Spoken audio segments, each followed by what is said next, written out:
Сәлем, қалдарыңыз қалай? Мен Алтын, сіздермен жүздескеніме өте қуаныштымын. Осы видеода біз осындай 6 жапырақ гүлді тоқуда сіздермен бөлісемін. Осындай екі түрлі табанның гүлдері бірдей, бірақ та табанға жалғаған жердегі тоқылу әдісі екі түрлі. Сол екі табанның бірінші табанға тоқылу әдісін сіздермен бүгін мен бөлісетін боламын. Мінекей, осындай табанымызды дайындап аламыз. Ұлтарағын алып тастаймыз. Сосын жібімізді осы табанымызға жалғап бастаймыз. Іш жағынан бастаймыз. Осы табандарымыздың тесіктері енді кейбіреуі бөгетіліп тұрған сияқты. Андай. Ол несін емес, сапасына байланысты емес, ол осындай табандардың осындай тесіктерінде тұрып қалатын нелері болады. Ол әрқалай табанда да осылай болады. Сондықтан біз алдын ала табандарымызға осы біз ілмек безімізді осылай тесіп арқылы ішіндегілерін алып тастаймыз. Алдын ала табанымызды тоқуға дайындап аламыз осылай.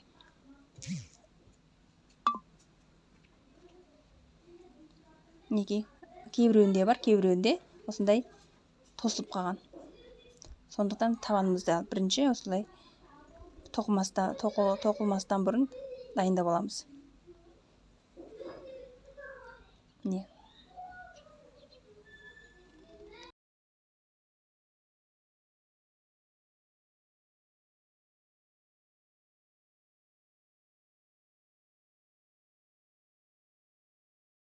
Бұл жерде жібіміздің түсін өздеріңіз талдайсыздар. Әртүрлі түспен өздеріңіздің қалаған түстеріңізбен тоқысаңыздар өте керемет болады. Қызыл, сары, немесе араластырып, неше түрлі жіптермен өздеріңіз тоқисыздар. Енді мен бүгін осы ашық күлгін розовый жіпімізді талдадық. Мінекей, осы жібімізді бір айландырып алып, ілмек безімізге, аяғымызға, аяқ киіміміздің алдындағы жібін кішкене осылай ұзынырақ ұстаймыз. Енді бір айландырып алып, ілмек безімізге қайтадан тағы бір айландырып, осылай артық жібімізді ілмек безіміздің іш жағынан осылай бекітеміз. Тағы бір айландырамыз жібімізді. Мінекей.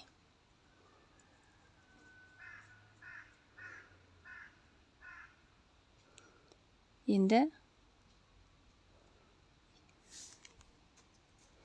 екінші табанымыздың тесігінен ілмек безіміздің іш жағынан жібімізді айландырып өткізіп аламыз.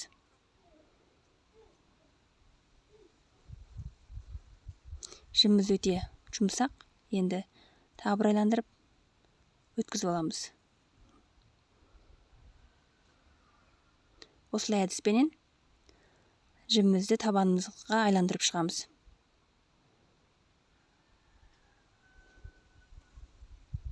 Іш жағынан да, сырт жағынан да айландыратын боласыздар. Іш жағынан бір айландырдық, енді сырт жағынан бір айландырамыз. Екі жіпті ішінен бір айландырып, сөйтіп алып отырасыздар. Ілмес бұрын айландырып аласыздар.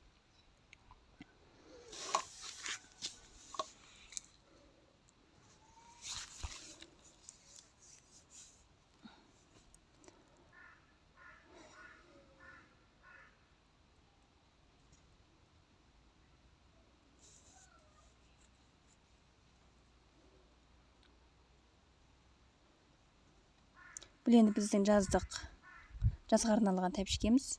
Өте әдемі шығады.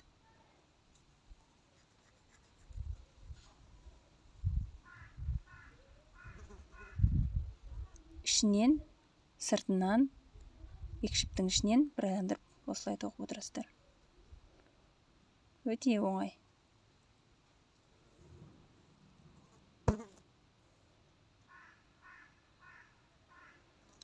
Табанымыздың ең соңғы тоқылатын жеріне дейін осы бір әдіспенен айналдырып отырамыз. Мінекей. Тоқ болып қалдық. Енді осымен айналдырып боламыз ең соңғы ілмегімізді. Мінекей айландырып болдық. Табанымыз өте жұмсақ.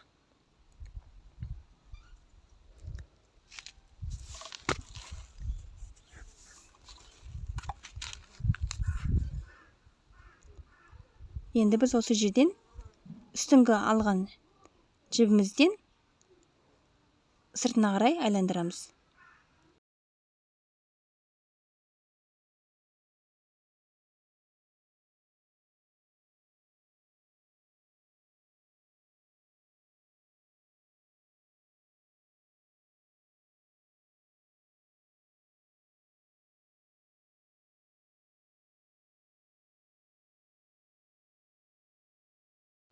Мінекей осы жерден біз өріп іліп аламыз. 1, 2, 3, 4, 5, 6, 7, 8.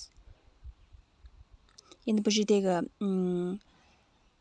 қанша өлесіздер, ол өздеріңіздің аяқтарыңыздың көлеміне қарайсыздар. Егер де аяқтарыңыз жіңішке, ұзын болып келсе, аз өзінің ілмегінен аз ілесіздер. Егер не болып жатса, толықтау болып жатса, сол ілген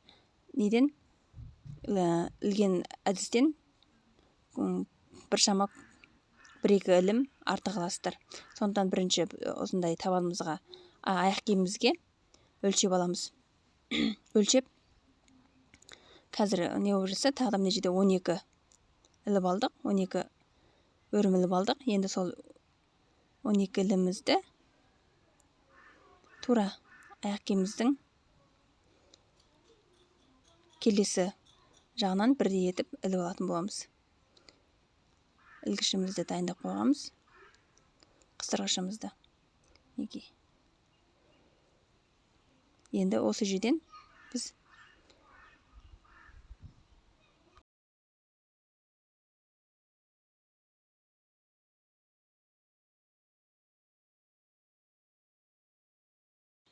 енді келесі бетінен іліп алғаннан кейін қыстырғышымызды неғып келесі жағынан біз жібімізді осындай келесі жағынан жанынан іліп алатын боламыз осылай. Енді осындай өрілген жерінен бастап тоқитын боламыз. Өрілген жерінен бастап тоқимыз. Астынан алмаймыз. Өрілген жерден аламыз. Ілмек безімізге айландырып, осылай. Осылай ішіне кіргізіп айландырып, сыртынан бір аламыз. Ішінен кіргізіп бір айландырып, сыртынан тағы бір рет алып отырамыз.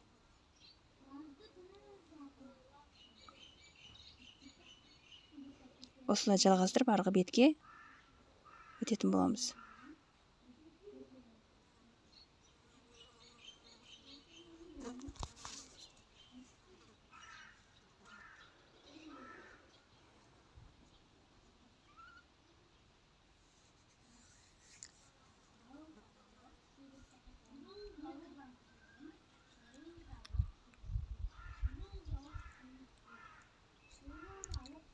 Мінекей, бер жағына өтіп алдық. Енді қыстырғышымызбен бекемдеп қоямыз. Енді келесі біз табанымызды өлшеп алайық. Дәл келіп жатса, арғы жалғастыратын боламыз. Енді біздің 6 жапырақ гүлімізді бастап тоқитын боламыз. Ілмек безімізді бер жағынан өткізіп алдық, бір аралық тастап, енді осының ішінен сыртына қарай айландырып, өте қысып, тартып алмау керек жібімізді. Осылай кішкене босырақ етіп жинақтап алу керек. Ілмек безімізді айландырамыз. Осылай, 2 рет айналдырып алып, келесі осы ортасынан айналдырып өткізетін боламыз.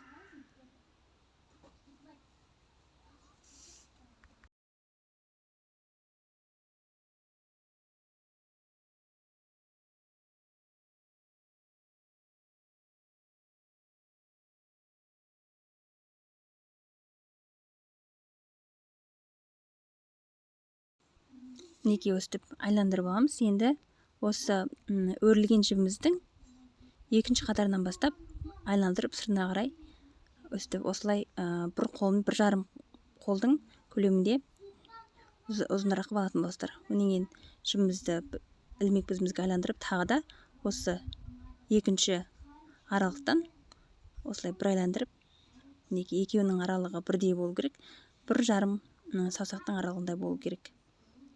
Енді осы жібімізді былай қарай қолымыздың сыртына қарай алып, мінекей осы жіптерімізді бәрін тартып жинақтап отырамыз. Енді қарап тұрсаңыздар, мына жерде мына жіп бос болып қалды, сондықтан мына ілмек бізімізді тартып қойсақ болады. Енді екінші жапырағымызды бастаймыз. Осылай 2 рет өрім жасаймыз. Сосын осындай бір айландырып, қазір осы бір айландырып, осының гүліміздің ортасынан алып, мінекей осы бір айландырып аламыз. Бірінші гүліміздің ортасынан алғаннан кейін осылай тағы да ілмек бізімізге айландырып, бірінші тұрған емес, екінші тұрған аралықтан біз өткізіп алатын боламыз. Мінекей өткізіп, жібімізді айландырып, енді тағы бір рет айналдырып, бір аралық тастап, екінші аралықтан өстіп айналдырып аламыз. Енді осы жерден жібімізді қолымызбен тартып тұрып, осылай бір айландырып, бәрін жинақтаймыз бір ортаға. Мінекей жаңадан үйреніп жүрсеңіздер, осылай екі қолыңыздың көмегімен, немесе табаныңызды кішкене өзіңіздің ыңғайыңызға қарай осылай тартсаңызға болады. Мінекей артық жібімізді осылай біз ілмек бізімізді тартып реттеп аламыз. Осылай тағы бір айландырып, үшінші гүлімізді жасап болдық. Енді тағы да осындай 2 өрім жасаймыз. Осылай тағы бір айландырып, ішінен бір айландырып, гүліміздің тура ортасынан айландырамыз. Ортасынан келтіріп, бір айландырып, келесі жағынан 2 рет жасайтын боламыз. Мінекей. Енді жібімізді қолымызбен тартып, осы жерден осылай қойасыздар. Бір айналдырып аламыз да, ішінен өткізетін боламыз. Өткіземіз. Жаңадан үйреніп жүрсеңіздер, ақырын, асықпай істеу керек. Мінекей артық жібімізді осылай тартамыз да, бір айналдырып, гүліміздің жанынан тағы бір айландырамыз. Енді 4-ші гүліміз. Осылай 2 өрім жасаймыз. Гүліміздің ішінен тура ортасынан бір айландырып аламыз. Сосын жаратағы бірінші емес, екінші жерден айландырасыздар. Мінекей тағы осылай бір айналдырып, тағы бір осы жерде емес, екінші бір аралық тастап отырасыздар. Енді қолымызды жібімізді тартып тұрамыз. Ілмек бізімізге айландырып, осылай артық жерін осылай тартып, бір айналдырып, гүлімізді ортасынан шетінен бір айландырып жасап аламыз. Өте оңай, мұқият қарап үйреніп алсаңыздар болады. Үйреніп алуға болады. Екінші жерден айландырасыздар. Міндетті түрде бір аралық тастап отырасыздар. Екінші жерден.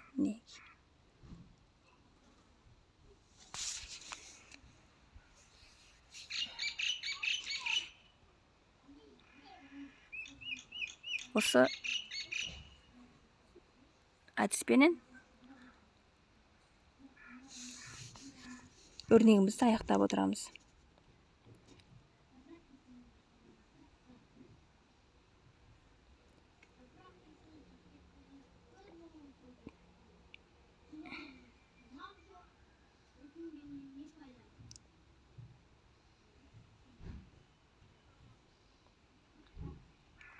Нең шетіне де келіп жеттік. Осылай табанымыздың шетінен бір ағыл тастап, тағы бір жібімізді айналдырып, ілмегімізді осылай тарқатылып кетпеу үшін қысып аламыз. Мінекей бірінші қатарымыз болды. Осылай біз аяқ киімімізге 3 қатар жасайтын боламыз.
Жаңада біз осы жерден 12 жіп алған болатынбыз.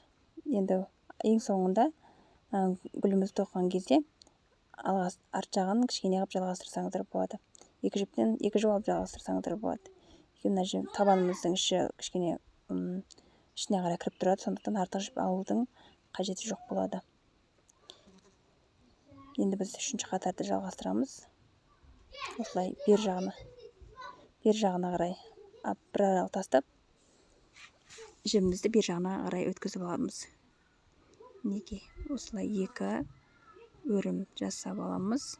Сосын табанның ішкі жағынан айналдырып бір жасаймыз. Осылай мінекей табанымыздың қандай аралықты бірдей етіп сақтау керек. Осылай 2 рет алған соң біз жібімізді қолымызға тартып, астынан бір айландырып, осы 6 жапырағымызды бір жерге жинақтап отырамыз. Енді осы жерден алып, тартып, бір жерге жинақтайтын боламыз. Тағы да 2 осындай әдіспен қайталайсыздар. Тура гүлдің 6 жапырақтың ортасынан бір алып, мінекей бір аралық тастап, келесіден тағы да бір аралық тастап, енді жібімізді қолымызға қарай өткізіп, астынан бір айландырып, гүлімізді бір жерге жинақтаймыз. Астында артық жібімізді осылай қолымызбен тартып отырамыз.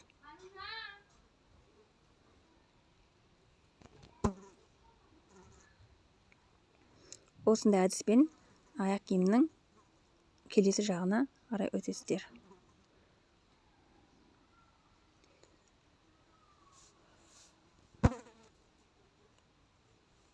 Қазіргі біздің тоқып отырған аяқ киіміміз 37-ші размер. Мінекей.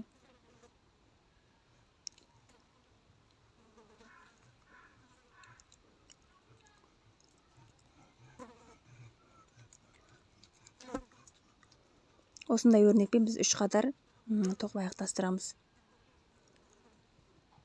Бұл енді жазық тәпішке болғандықтан артық өрнек алудың қажеті жоқ. Мен алдыңғы бір видеода осының бас жағымен бірақ тоқылып көрсеткен болатынмын. Енді осындай тәпішке тоқыды да сіздерге көрсетіп отырмын қазір. Тәпішке тоқуға да болатын.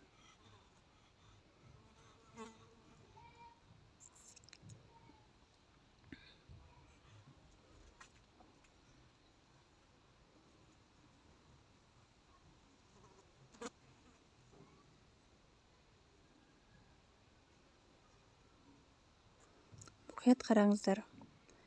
Білмей жатсаңыздар, қайта видеоны қарасаңыздар, үйреніп аласыздар. Тоқылу әдісі бұлай қараған күрделі сияқты көрінгенмен, мұқият қарасаңыздар өте оңай.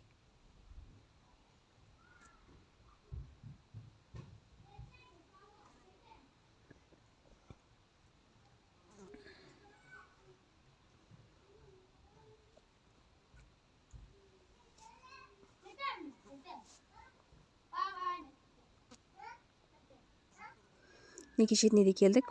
Енді осы жерден біз артық жасамаймыз. Табанымызға қай жеріне келе сол жерден іліп жібереміз. Табанымызды осылай өлшеп аламыз. Қысып тұрмаған немесе қыспай тұрғанын өстіп көріп аласыздар. Енді ең соңғы тоқуына келдік. Табанымыздың келесі жағына өтіп, бір аралық тастап отырасыздар. Өрім жасаймыз. 2 өрім жасап, өстіп табанның осы жерінен айналдырып, енді өрнектерімізден бастап онан осылай бір айландырамыз. Жібімізді ілмегімізге айландырып, екінші қатардан бір аралық тастап, тағы бір айландырып, жібімізді қолымызға ұстап, астынан бір айландырып, гүлімізді бір жерге жинақтайтын боламыз. Енді осы ортасынан жібімізді бір айландырып, осындай 6 жапырақ гүліміз пайда болады. Келесі осылай жалғастырып отырасыздар.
Келесі видеода басқа табанға жаңа өрнектер салған кезде сіздермен тағы да бөлісетін боламын. Жаңа жұмыстарымда сіздерге әрқашанда осы канал арқылы сіздермен бөлісіп отыратын боламын.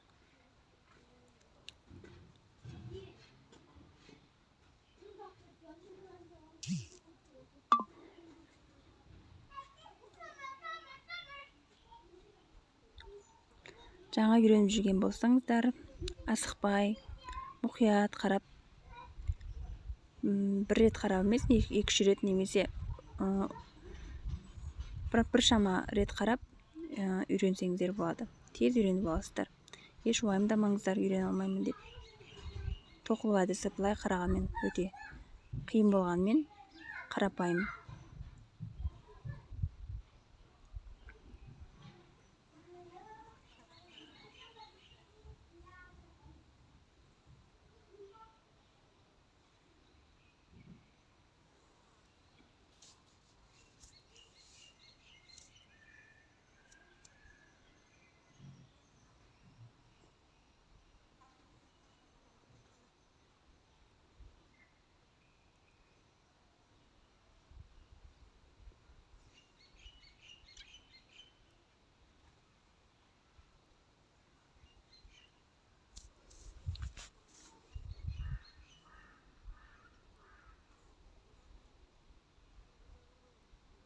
Осындай әдіспенен басыменен бітеу аяқ киім тоқысаңыздар да өте керемет үйлесіп тұр. Қысқа тоқып үйге домашний қылып киіп алсаңыздар да өте әдемі тұрады.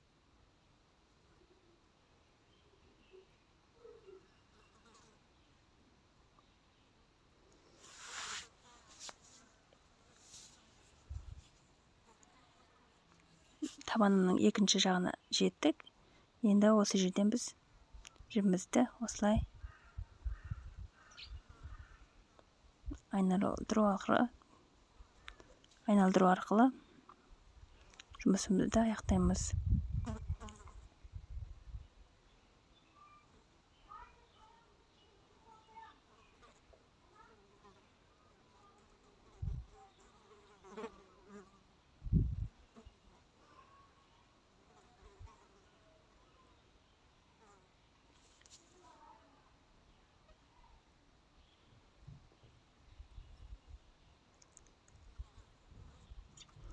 Енді мінекей осылай табанымыздың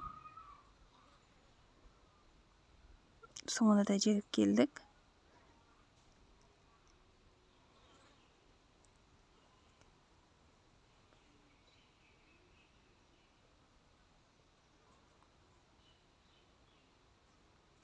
Енді осы жерден мінекей осы аралықтардан біз жібімізді алып аяқтайтын боламыз. Осылай. Осы аралықтардан алып астынан айналдырамыз жібімізді. Ilmek безімізге астынан айналдырып, тағы үстінен бір айналдырамыз. Екі қатар. Астынан айналдырамыз, үстінен айналдырып, осылай тоқисыздар. Екі жағынан да айналдырамыз.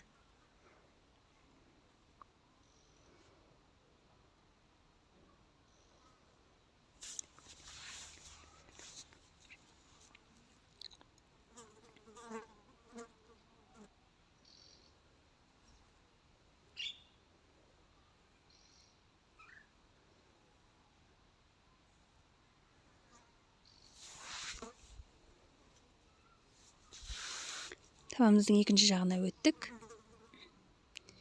Артық жерін кесіп тастаймыз.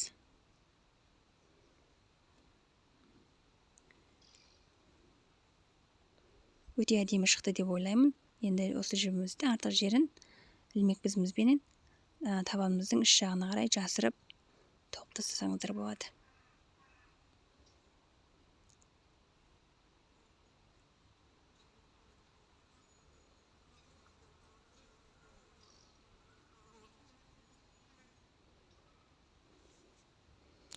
Жіптеріңізді кескен кезде сонда осылай ұзынырақ алсаңыздар дұрыс болады.